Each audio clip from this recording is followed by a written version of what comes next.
So we just made it into the shop from Subaru. Went ahead, grabbed that valve cover gasket I was missing for our 07 STI. So if you guys are new to the channel, you're new to this build, it's my 2007 STI that we got a couple, what was it, about a month, 2 months ago. Got about 148,000 miles on the chassis. Bought it with a blown up motor. We're going through resto modding it. That's what people are calling it. Well, we're making it OEM plus with some aftermarket goodies. We're making the car look good and we're fixing it up, and then this is gonna become like a fun little street car for me. Should be around 450 wheel horsepower, in that range there. New motor, new everything. Thing's gonna be great. So start today off. Let's get this valve cover sealed up on our engine here. I wanna get the STI up on the rack, get the RX-7 moved so that way we can swap the power steering rack on the Hawkeye with our brand new one and start getting things going, because I'd like to get the engine in the car potentially in the next video so that way we can really start to get stuff moving here and get this car back to life.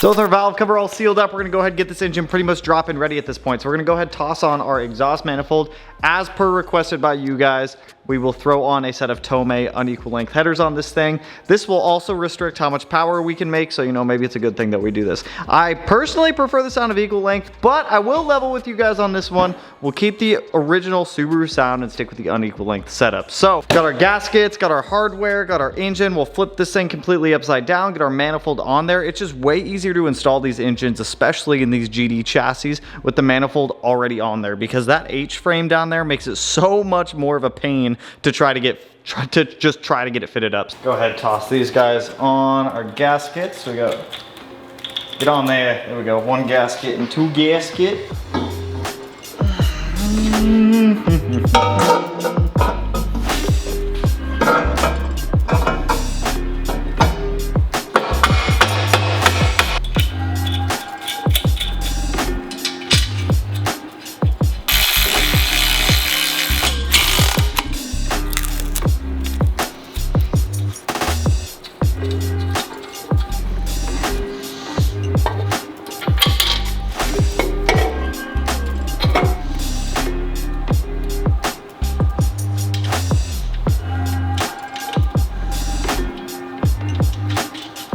Did leave the up pipe loose, so you guys can see I left that loose intentionally. There's something that I see a lot of people freak out about this with this stuff.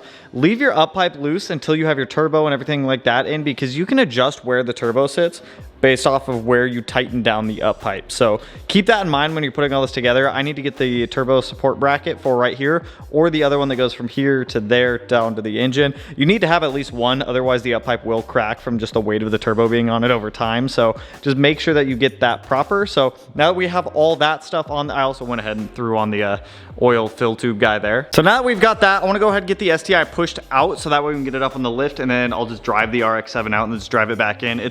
Well, no, I'll just drive it up to the door and then push it in later. It's gonna leak oil, I already know it's going to, it's whatever. So I'll get this pushed out. It's gonna suck to push back in by myself, but I need to get it up on the lift so that way we can work on it. So let me play car roulette here real quick.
we need it.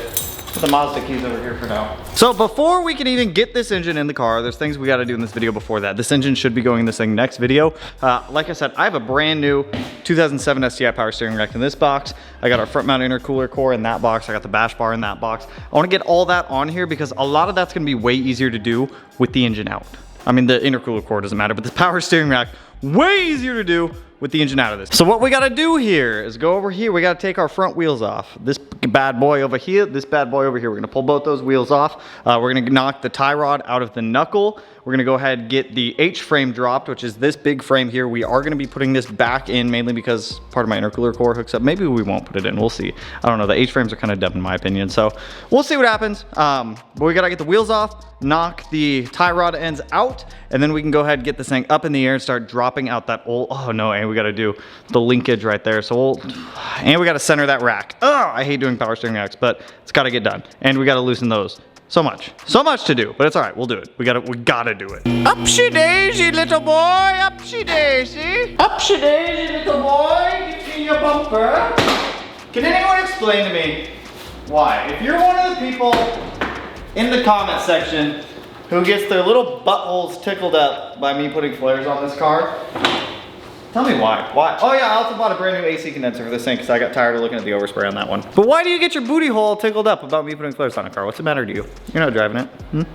I think it looked good. It's my car. That's all that matters. Just for the sake of it, since I already bought a new one of these, we're gonna go ahead and take this thing out. The hoses for it are already damaged, so it's not like it matters.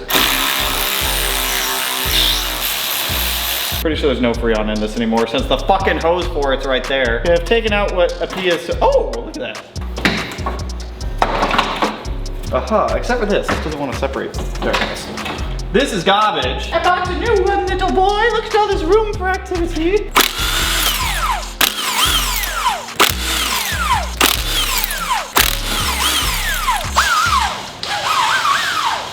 I have the key in there, so I should just be able to at least turn this a bit. Yeah.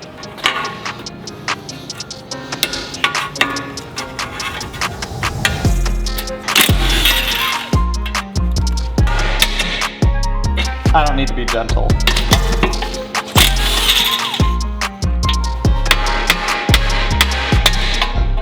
Bam! I'm looking at the H-frame. It's already damaged here, so we're just gonna take it out, not use it. This is just a safety thing on some of these older ones where they have this H-frame so that way if you get in an accident, it pushes everything down. So I don't want to buy a new one. I don't want to put a damaged one back in. It's honestly just more annoying having these than not. So, oh, my alternator plug's damaged. That's good to know. So let's get this thing out of here. I need safety glasses, man. That's just kicking shit everywhere. I don't mean this to sound bad. Someone sent me Pit Vipers a long time ago, dude. These have been like my favorite safety glasses.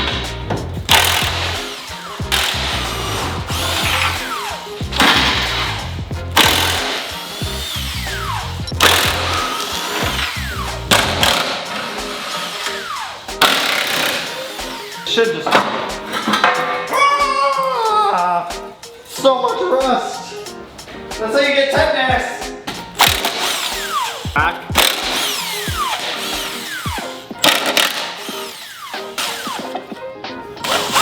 Oh yeah, we're gonna take that outside and clean that before we put that back on. Power steering fluid everywhere. It's time for this thing to get swapped out. Oh yeah, dude, this thing was done. This thing was done skis. Oh, my transmission's leaking too. I got a bad axle seal right there. We're gonna have to fix that. So I'm actually gonna pop the pump off now to let it drain. Since we have a new pump, I need to take it out anyways. The only thing we're keeping off this pump is the bracket. So let me get this guy off. I'm gonna end up punching myself in the face taking this thing off. Oh, what did I just break? No! I broke the oil pan.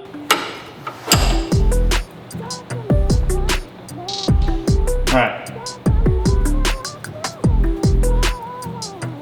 This is why I went to electronic power steering. I gotta deal with this shit.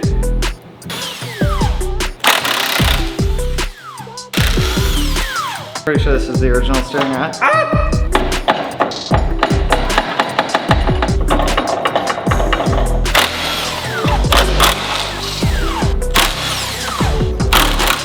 Don't you fall, I swear to baby Jesus. This thing was just nasty, man.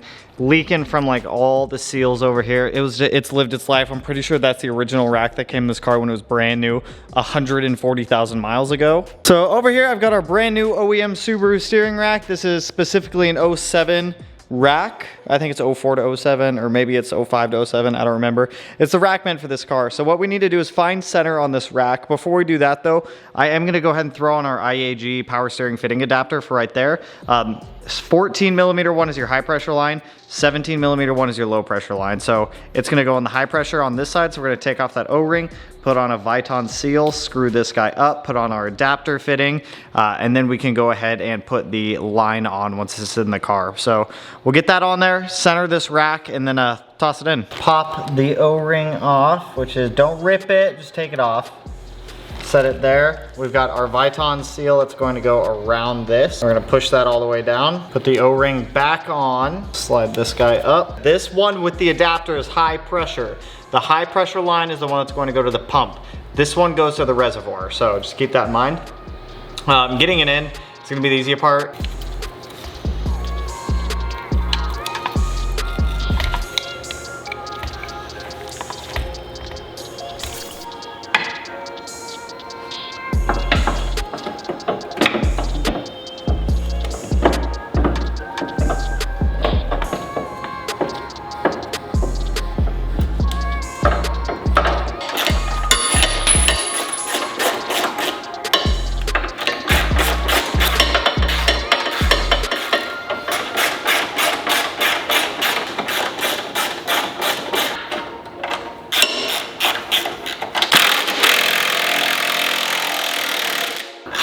Power steering racks are like the worst thing to have to swap out in my opinion, dude. There's just nothing fun about it.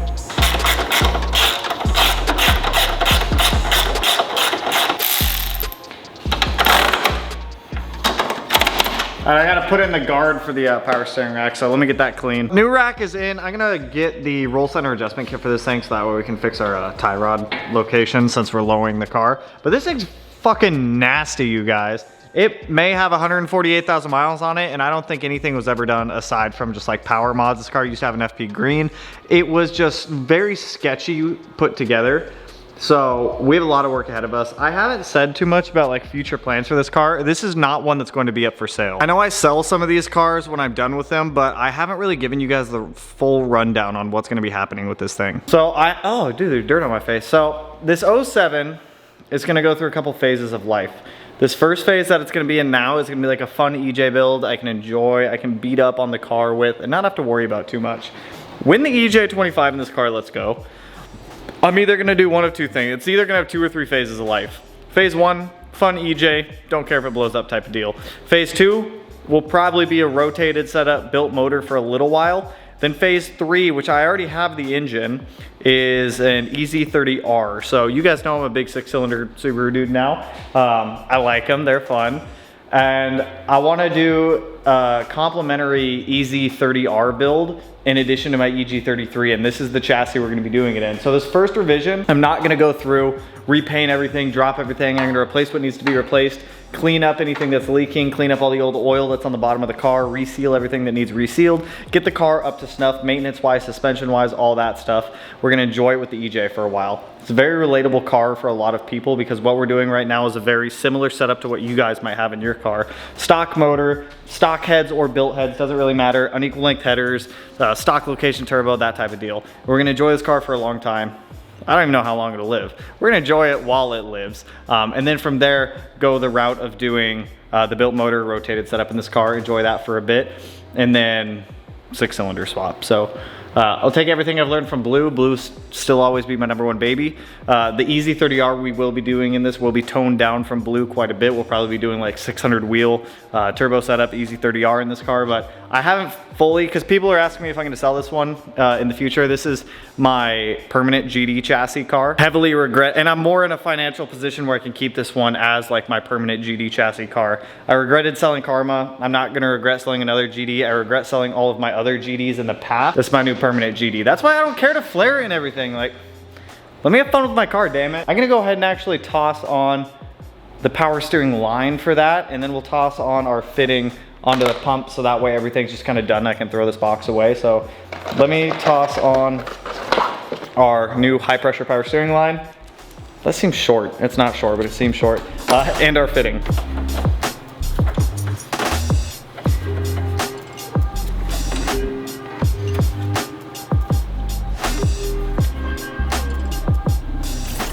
Power steering is finally done. So this is way easier to do when there's no engine in the car, obviously. These fittings, normally if I have to install these and there's an engine in the car, I'll take out that axle right there to be able to gain access to those way easier. For this high pressure line, I'll normally take the 2 bushings that came off the stock line, put them in this one, so that way I can still bolt this back up to the engine if need be. So we have our high pressure power steering line in there. Power steering rack is swapped out. I want to put something fun on.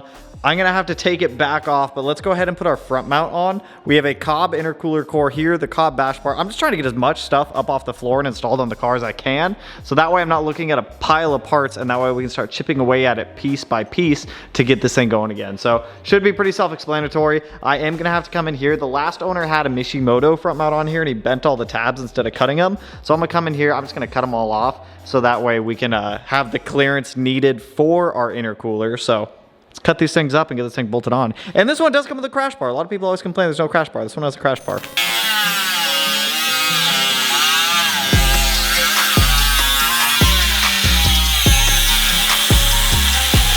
I said, the Cobb one comes with a crash bar, which is super, super nice. There we go.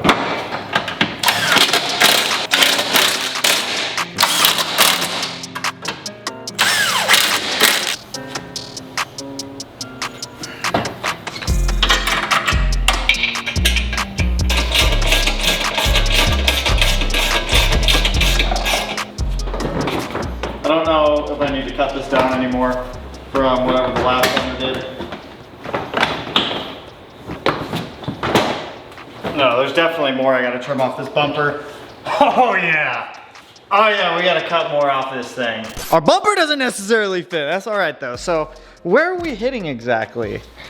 I think it's just on the edges over here. So I think to open up more airflow for this, I'm just gonna cut along this line underneath the license plate, kind of bring it down and then bring this line down here and around and up. So I'm gonna use a Dremel. Normally I use a cutoff wheel, but the cutoff wheel gets a little dicey at times. So we're just gonna do it the nice way. This will open up a little bit more airflow to the intercooler as well. Some people don't like the look of the intercooler up front. They say they want it to be a sleeper.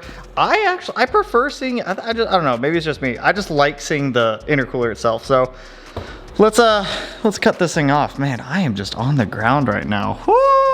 Woo-hoo!